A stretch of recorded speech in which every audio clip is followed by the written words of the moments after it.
این جوجه زامبیا از کخلران شاخن برات، دست داره دور گردن ها اون دستا هم دارن برات. لیلامون بورسیه نداشت، پدرش بیزینس روسیه نداشت، از جیب زعفان نزد و خونه و مغازه ارسیه نزاد. محسن ما کف دستش خطی بود از کار بی دستکش، لاته اجاره ای نبود خمشه کرنش کنه پیشک.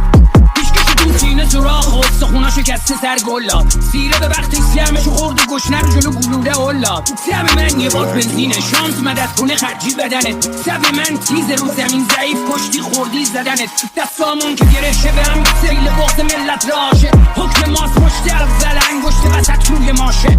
نزد مرسی پرسی هست تفنگو پر کن از خشم کوکه، درک تحصیل تلخ تغییر